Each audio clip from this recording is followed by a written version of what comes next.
"Please don't be sad, sir. My mom is available to borrow," the young boy offered to the executive, who was seated by himself on a park bench on the eve of Christmas. Snow descended gently that night, its slow drifting flakes blanketing the serene park, much like a layer of dust on a long-lost memento. A week shy of Christmas, the city was aglow with festive spirit. Window displays shimmered with red and green, and carols drifted from distant shops. But in this spot, by the frozen pond where children had once glided on skates, a deep stillness reigned. On a frigid iron bench, Callum Reed sat in solitude, his overcoat fastened to his chin, and a grey scarf wrapped tidily around his neck. The leather of his gloves offered little defence against the encroaching cold. Next to him, a disposable coffee cup remained unsipped, its steam long vanished. His eyes were red-rimmed, yet he had not shed a tear. He no longer wept. He hadn't since he was a 9-year-old boy in a foster home one Christmas Eve, hoping for anyone to select him. That day never came. Too withdrawn, the caseworker had noted, not without sympathy, too reserved. So he ceased hoping. Decades later, having forged everything on his own, his technology empire, his luxury penthouse, the respect of an entire sector, he found himself unintentionally reverting to the boy on that bench, perpetually waiting. This year the feeling was more acute, as if his success had become an overwhelming monolith, and he had shrunk in its vast shadow. A distant laugh floated across the park. Callum raised his head. Two people were strolling along the snow-dusted path, a woman in a heavy grey wool coat, her fair hair gathered in a simple low ponytail, and beside her, a little boy bundled in a quilted jacket and a knit cap with fluffy bear ears. He was holding a paper bag, its surface creased and marked with warm grease stains. They paused at a bench opposite Callum's. The woman stooped, retrieving wrapped cookies and offering them kindly to a figure huddled beneath a frayed blanket. She offered a warm smile and spoke a few soft words. Then the pair continued on their way. Callum's gaze fell back to the box on his lap, still sealed, still devoid of meaning. "Mommy, that man looks unhappy." The boy's voice was gentle and inquisitive. Callum looked over to see the child observing him, a gloved hand tugging on his mother's coat. She followed his line of sight, and her expression immediately became hesitant. She murmured something to her son and attempted to lead him away, but the boy wriggled free. He approached Callum, his small boots making soft sounds in the snow, and tilted his head to look up.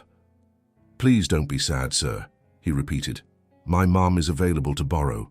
The boy's words struck Callum with the force of a sudden gust of wind, catching him completely off guard. They were unexpected, innocent, and impossible to prepare for. He was left speechless, unable to form a response. He couldn't recall the last time someone had addressed him with such genuine concern, not out of pity or for show, but simply from observation. The woman hurried over, her cheeks pink with embarrassment. "I am so sorry. He's incredibly outgoing." Yet she didn't pull her son back. Instead, she reached into her bag, took out a cookie sealed in wax paper, and extended it with a tentative smile. "Merry Christmas," she offered. "It's likely far sweeter than it needs to be. Like him." Callum truly saw her then. Her eyes held a hint of fatigue, yet they radiated kindness. Her hands, reddened by the chill, presented the cookie as if it were a truly valuable gift. Her voice contained no pity, no stilted apology, only warmth. He reached for the cookie, giving a small nod. His fingers grazed hers for a fleeting moment, and they trembled, but not from the cold. "Thank you," he managed to say. She acknowledged his thanks and turned to guide her son away. But the boy, Jaime, paused for a moment longer to wave. "She's really great, sir," he added with a bright smile. "You'll feel much better after you eat it all." And with that they were gone, their figures receding down the snowy trail as the boys' cheerful chatter about gingerbread men and holiday lights faded into the evening. Callum remained seated.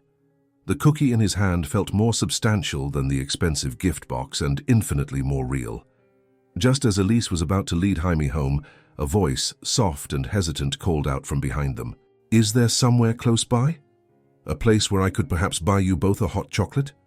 She turned around. Callum was standing where they had left him, the cookie now partially eaten in his gloved hand and the gift box tucked under his arm.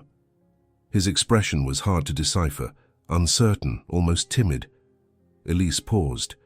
Before she could formulate a reply, Jaime's face lit up.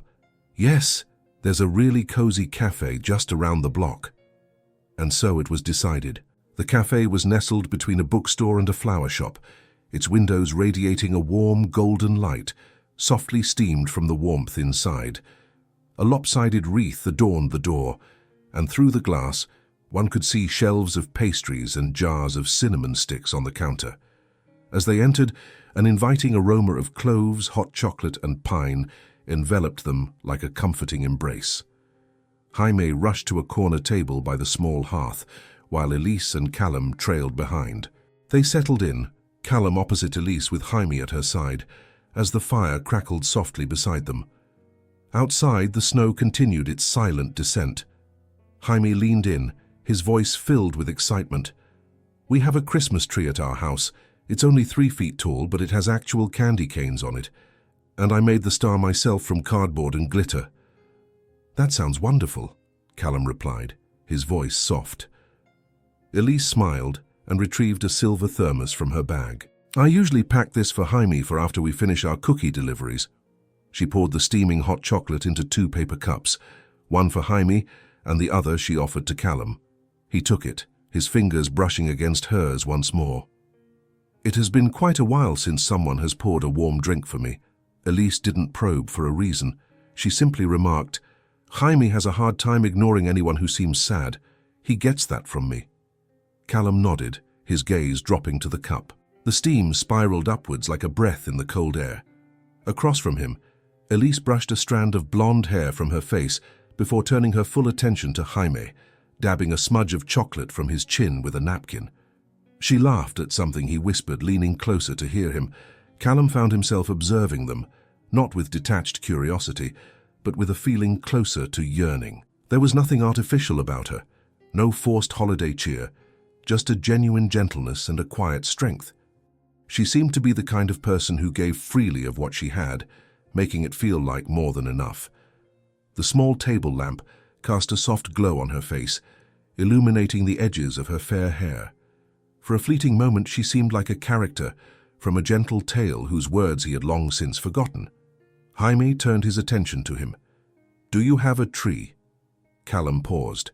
"A Christmas tree? Oh, I do," he said with a small smile. "The one at my office. I'm not sure that one counts, though." Elise looked at him with a gentle expression. "Every tree counts, so long as someone sees it with a little faith." Something in her simple, unpretentious words resonated deeply within him, and for the first time in what felt like an eternity, Callum smiled. It wasn't the polished, practiced smile he used in board meetings and interviews, but a genuine one, small, vulnerable, and real. Jaime beamed. "You look much better when you smile." Callum gave a soft chuckle. "I'll try to keep that in mind." They remained there for some time, talking quietly, sipping their cocoa and watching the fire dance. Elise never inquired about his profession. Jaime never asked why he had been sad, and Callum never questioned why 2 people with so little to spare had chosen to share their warmth with him. But somewhere deep inside him, a long, frozen part of his heart began to thaw. He didn't even know their last name, yet he knew he would carry the memory of this evening with him, perhaps longer than any gift he had ever received. The living room was silent, save for the steady ticking of a clock and the soft shuffle of papers. Elise was seated on the floor, her fair hair in a loose tie with strands framing her face, as she worked on a pile of folders on her coffee table. Outside, snow was accumulating on the railing of her balcony. Inside, it was cozy, scented with cinnamon and ink. She was working late again, finalizing a proposal for an interactive children's theater program she aimed to launch in the new year. The idea was born from Jaime, his vibrant imagination and the way stories illuminated his face. She wanted to create something that helped children feel seen. Searching for old materials, Elise unearthed one of the last boxes of her late mother's belongings. Her mother had been a social worker, frequently providing temporary care for children in the foster system. Elise had fragmented memories of these children, Names, quiet faces, brief stays in their small home. As she sorted through the files, a particular manila folder drew her attention. It was older than the others, its edges softened and the paper yellowed. A rusty paperclip held the pages together. At the top, in faded type, were 2 words: Callum Reed. Provisional placement. December 1999. Elise stopped cold. She sat up straight, her fingers trembling as she opened the folder. Inside was a monochrome school portrait of a boy around 9 years old, with dark hair and large, tired eyes.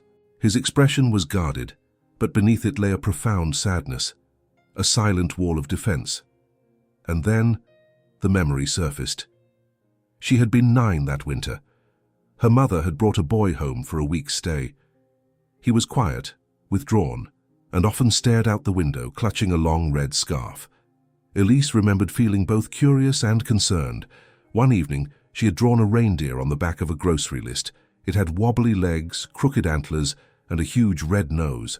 She colored it and slipped it under his door. The next morning, it was resting on his suitcase. As he hugged her goodbye, he cried but remained silent. And now, after all these years, that boy had a name: Callum Reed. The same man who had been sitting alone on that park bench just a week ago. The man who now wore bespoke coats and spoke with a quiet authority, yet whose eyes at times still held an unbearable loneliness. 2 days later, Elise invited him for coffee without explaining why. They met at her favorite small cafe off the main square, a place with wooden tables, soft jazz, and walls lined with old books. Elise arrived first, securing a quiet corner table. When Callum entered, tall and poised, with snowflakes melting on his shoulders, she greeted him with a smile that was more subdued than usual. After they had ordered, Elise reached into her bag and placed the folder on the table between them. Callum looked from it to her, his expression questioning. She spoke softly. "Do you happen to remember a small house just outside the city, back in December of 1999? He remained silent. She opened the folder and pushed the photograph toward him. "I think we've met before," she said. "You stayed with my family for a week. I drew you a picture of a reindeer." He didn't react at first, then his gaze fell to the photo, to the folder, and finally to his coffee. The silence stretched. At last, he whispered, "I kept that drawing, for years. I folded it so many times it eventually tore." He let out a soft, almost soundless laugh. "I misplaced it when I moved into my first apartment. I searched everywhere for it." Elise smiled gently. "I was a terrible artist back then." "No," he said, his voice thick with emotion. "It was the only thing that ever made me feel like I wasn't invisible." He looked up at her, his carefully constructed facade gone. "You told me I deserved to have a Christmas. I never forgot that." She nodded. "You did. And you still do." The spoon in his hand clinked once against his cup, then was still. There were no dramatic tears or grand gestures, just a profound, quiet stillness. And for the first time, Callum looked at Elise not as a kind stranger or a woman with a thermos of cocoa, but as someone who had unknowingly saved a small piece of him long ago and had just returned it. The faint buzz of the theatre still hummed in Elise's ears.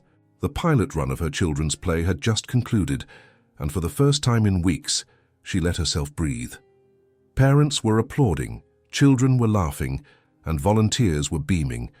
Elise stood at the side of the stage, her blonde ponytail disheveled from the day's activity, her grey cardigan sprinkled with glitter from a prop. She was exhausted, but radiant. It had been a success. Months of quiet dedication, late nights writing scenes after Jaime was asleep. Every line of the script was infused with kindness and wonder, the very things she had dreamed of as a child. The cast was composed of local children, some from shelters, some with speech impediments, others simply overlooked. But they had sung, they had danced, they had shone.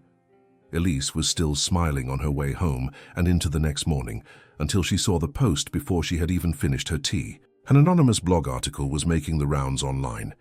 It was filled with accusations, pointed comparisons, and screenshots. The tone was malicious, yet skillfully crafted, alleging that Elise's script bore a striking resemblance to a little-known children's play from 3 years prior. The anonymous author, clearly an insider, insinuated that Elise had merely repurposed an old concept under the guise of a charitable project. The post quickly gained traction in local online communities. It was a web of deceit, built on cherry-picked lines, misleading side-by-side graphics and out-of-context images, but it was enough to plant seeds of doubt. By that afternoon, the play's primary sponsor announced a suspension of funding pending a full investigation. A few collaborators became distant. One even withdrew. Elise stared at her phone, feeling numb. She knew who was behind it. A former associate with whom she had severed ties due to their erratic and dishonest nature. She had prioritized integrity over ambition, and now it seemed to be her undoing. Even so, she didn't rush to defend herself online or fall into a spiral of despair. She simply returned to her work, quietly preparing handouts for the children who would be arriving for rehearsal the next day. Her fingers trembled slightly as she stapled the corners. Meanwhile, in a tranquil office across the city, Jaime sat on the floor, having come by after school, with a handmade holiday card featuring a glitter glue explosion. While sipping juice from a cup, he looked up and mentioned casually, "Did you know some people are saying my mum stole her play? But she would never do that. She even tells me not to bring crayons home from school if they aren't mine." Callum went still. "Where did you hear this?" he asked, his voice unnervingly calm. "Some kids at school saw it on their parents' phones," Jaime answered, chewing on his straw. "But I told them they were wrong." That was all Callum needed. He said nothing more to Jaime, just offered a faint smile and a second cookie. That evening he summoned his legal team. Within 24 hours, an official statement was released by Reed and Hall Legal Affairs. The document, professionally composed and exhaustive, included proof of Elise's original, time-stamped and witnessed drafts. It meticulously detailed the digital footprint of her project's development, complete with planning documents and correspondence with educators.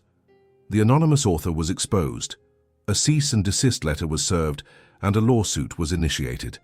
The effect was immediate. The sponsor contacted Elise the next morning, their tone apologetic, almost remorseful. They reinstated the funding and offered to provide additional promotional support. "We believe in your vision," the email concluded. Elise stared at the screen, then checked her phone. There was still no message from Callum. She decided to call him. When he answered, his voice was as composed as ever. "Elise, you did something, didn't you?" she asked softly. "I did what anyone ought to do," he replied, "for someone who deserves better." A moment of silence passed. Then her voice wavered. "I'm not accustomed to being defended," she whispered. He paused. "I used to say the same thing," he said, "but no one should ever get used to being alone." Her throat constricted and her eyes welled up. For the first time in a long while, she cried, not from fear or injustice, but from the profound relief of being truly seen, of being supported without ever having to ask. Across town, the children rehearsed for their next performance. The curtains would rise again, but this time, Elise knew if they were to fall, she would not be falling by herself. It all began with a simple question during a classroom discussion about family trees and holiday plans. Jaime had happily described decorating their small tree and baking cookies shaped like stars and snowmen with his mum. Then another child asked, "Where's your dad?" When Jaime just shrugged and said he didn't have one, the snickering started. One boy leaned in with a cruel smirk. "So your mum just invented you?" Another added, "Maybe your dad saw you and ran off." The teacher intervened, but the words had already left their mark on Jaime's heart. That evening, Elise came home from a meeting to an unusually silent apartment. The front door was locked, but Jaime's shoes were gone from their spot. She searched every room, her voice growing frantic. "Jaime?" There was no reply. She raced downstairs, questioning neighbors and calling his friends' parents. No one had seen him. Her hands trembled as she dialed the police, her heart pounding. Then, without a second thought, she called Callum. He picked up on the first ring. "Elise, Jaime's missing," she gasped. I can't find him. He's not here." Within minutes, Callum was in his car. He didn't ask what Jaime was wearing or how long he'd been gone. He already knew. "I have a strong feeling I know his location," he said. The snow was falling softly again, just as it had that first night. The park was deserted, covered in a white blanket, the pond frozen over. And there, on the very same bench where their story began, sat a small figure in a coat too thin for the biting cold. Jaime was curled up, his knees drawn to his chest, his hat askew. His mittens were damp, his cheeks flushed, and his breath formed little clouds in the air. Callum approached him cautiously. "Hey, buddy." Jaime looked up, his lower lip quivering. "I'm sorry," he whispered. Callum sat down beside him. "What brought you here?" Jaime glanced around the bench. "I wanted to see if anyone was still waiting here." His voice broke. "You were sad that day, and I thought, maybe if I waited here too, someone would come for me." Callum's throat tightened. He remembered being Jaime's age, sitting in the cold, watching other kids being picked up, wondering what made him unworthy. The ache of that memory had never truly faded. He reached out and gathered Jaime into his arms, wrapping his own coat around the small boy. "I'm here now," he said, his voice thick with emotion, "and your mom is searching everywhere for you. Let's get you home." "Okay," Jaime mumbled, burying his face in Callum's chest. "I didn't want to make her worry. I just wanted to understand." Back at the apartment, the door flew open before they could even knock. Elise fell to her knees, her arms outstretched, her face stained with tears. Jaime ran into her embrace. "I'm so sorry, Mommy." She held him tightly, her hands shaking as she kissed his forehead over and over. "You're safe. That's all that matters." Callum stood in the doorway, observing them, the weight of his own history heavy on his shoulders. But for the first time, it felt as though that past had found a place to rest, a place to soften. Jaime looked up at him. "Callum, you came for me." Callum knelt beside him. Always. That night the snow continued to fall, but inside, warmth had returned. Not just from blankets and cocoa, but from something far deeper. For Callum, who had once waited for no one, and for Jaime, who had thought he had no one to call for, the bench in the snow had brought them full circle. In the gentle glow of Christmas lights, a quiet healing began to take root. The apartment was filled with the faint scent of cinnamon and oranges. Elise had just warmed a pot of cider, and Jaime was on the floor meticulously untangling a strand of tinsel, his tongue sticking out in concentration. Their small, reused Christmas tree stood in the corner, leaning slightly. "Be gentle with those lights, honey," Elise called from the kitchen. "They're older than you are." Jaime giggled, holding up a knotted bundle of red and green lights. "I think they're alive. They don't want to be straightened out." Elise laughed and entered the living room, wiping her hands on a towel. Her blonde hair was tied back loosely. The apartment, though modest, was filled with handmade decorations and a quiet sense of joy. Just then, the doorbell rang. They both paused. It was Christmas Eve, and they weren't expecting company. Jaime scrambled up, running for the door. "Maybe it's Santa, a little early." Elise, amused, followed him. When she opened the door, she froze for a moment. Callum stood on the doorstep, his dark coat dusted with snow. He was holding a small but vibrant pine tree, already adorned with twinkling lights. It was slightly imperfect, real. His gloves were mismatched, and he looked a bit unsure of himself, as if he might have overstepped. "I thought," he began, clearing his throat, "that perhaps your tree could use some backup." Jaime's eyes widened with delight. "Mister, you brought reinforcements." Callum laughed, and for the first time it sounded completely uninhibited. Jaime stepped forward and looked up at him with the simple confidence of a child who understands what truly matters. "Mister, maybe you don't need to borrow anymore," he said. "You could just stay." Callum was taken aback. The words resonated deep within him, past the years of boardrooms, tailored suits, and solitary holidays, past the quiet boy he once was, who never dared to ask anyone to stay. He looked at Elise. Her eyes met his, and a silent understanding passed between them. Recognition, acceptance, and maybe even permission. Her smile was soft, her voice gentle. "Come in. We were just about to hang the lights."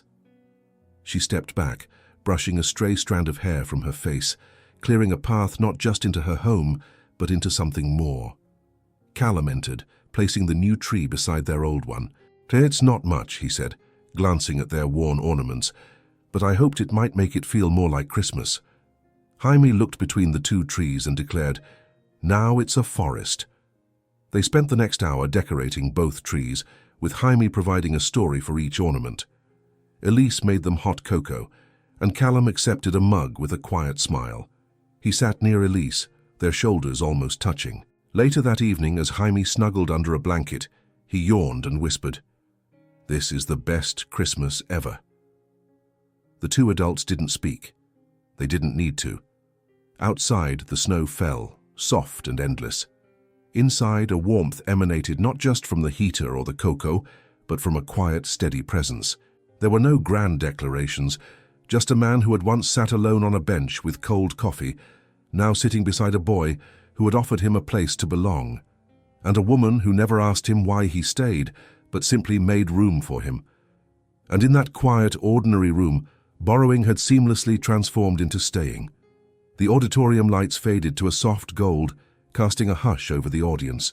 Families filled the seats, coats on their laps, phones put away, all eyes on the small stage decorated with string lights and paper snowflakes.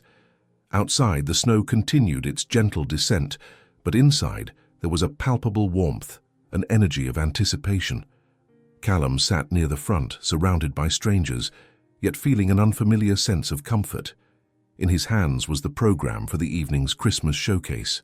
Near the bottom was the title of the final performance, The Boy and the Borrowed Light, written and directed by Elise Grant, starring Jaime Grant. He smiled before he even knew he was doing it. Backstage, Elise stood in the shadows, a headset on, a clipboard in hand. Her golden hair was tied back, stray strands catching the faint backstage light. Her grey coat was dusted with flour and glitter, but her eyes were bright and focused. She offered quiet words of encouragement to the children as they lined up, adjusting halos and capes. Kneeling, she took Jaime's hands in hers. "You're ready," she said softly. Jaime nodded. "What if I forget my line?" "Then smile and borrow a little light from someone in the audience. You'll know who." He grinned. The curtain rose. The set was simple, painted cardboard trees and glowing lanterns. Jaime, as the central character, walked onto the stage, a boy searching for a lost light. The play unfolded with a charming innocence. The boy met various characters, who each offered him a piece of their light, kindness, stories, laughter. Finally, near the end, he stood alone once more. A single spotlight found Jaime at center stage. He looked small beneath it, but his voice was steady. "When you're lost in the dark," he said with a perfect pause, "you can borrow someone's light until yours shines again." A profound silence filled the room, one born not of awkwardness but of truth. The adults sat perfectly still. Callum was frozen, his gaze fixed on the boy whose words had dismantled every defense he had spent a lifetime building. He didn't cry, but something ancient and guarded within him yielded. He shifted his gaze to the wings, where Elise stood, watching not just the play, but her son. She was unaware of Callum's stare, completely immersed in the world the children had created. She was radiant, not from any spotlight, but from a quiet, unshakable grace. Callum felt it as clearly as the warmth of a fire. Elise had been the borrowed light all along. The applause began softly, then grew into a roar. Jaime bowed, the curtain fell, and the house lights came up. The room was alive with joy, but Callum remained seated, the play's final line echoing in his mind. He didn't rush backstage. He sat in the quiet afterglow, the crumpled program in his hand, as if to anchor himself. And somewhere inside him, a silent vow took form. That light, once borrowed, would never be taken for granted again. The snow had softened by the time they reached the park, falling in lazy flurries that glimmered under the Christmas lights. It was quiet, just as it had been on that first night. Callum paused as they approached the bench, the same one, weathered and familiar. Elise glanced at him, then without a word, brushed the snow off and sat down. Jaime scrambled up beside her, and Callum followed. She pulled a silver thermos from her bag, and the scent of cocoa filled the air as she poured it into 3 mismatched cups. She handed one to Callum, one to Jaime, and kept the third. Jaime produced a folded piece of cardstock from his coat. He opened it carefully to reveal a child's drawing. 3 stick figures on a bench under twinkling lights, a tall figure with sad eyes, a woman with golden hair offering a cookie, and a small boy in a bear hat, smiling. "That's you," Jaime said, pointing. "And that's Mommy and me, the first time we met." Callum took the card, a tightness in his chest. Jaime leaned against his arm. "I'm glad you borrowed her that day." Elise looked at them both, her smile soft and quiet. Callum set the card on his lap and looked at her. He reached over and took her hand. Her fingers curled into his without hesitation. They didn't need grand declarations, just this, a bench, a boy, a beginning. Callum turned to Jaime. "You were right, you know. That day you said I could borrow your mum." Jaime smiled as if it were the most obvious thing in the world. Callum looked back at Elise, his voice quiet but firm. "I'm not borrowing anymore. I'm staying." She didn't answer right away. She didn't have to. She simply smiled, rested her head on his shoulder, and allowed the warmth that passed between them to occupy the silent void that loneliness had once claimed. Under the soft snow and string lights, with Coco warming their hands and a shared history behind them, they sat. A man who had once waited on a bench and found no one, a woman who offered kindness without expecting reciprocation, and a young boy who recognized sorrow and extended hope. Together they were not flawless, but they were complete. Thank you for reading Please Don't Be Sad, Sir. This quiet journey of healing began with a child's innocent gesture and blossomed into an imperfectly perfect family. If this story resonated with you, even for a moment, please consider subscribing and hitting the like button to support soul-stirring stories. Your engagement is invaluable and helps us continue to create heartfelt narratives that stay with you long after they're finished. We'll see you in the next story, where emotions speak louder than words.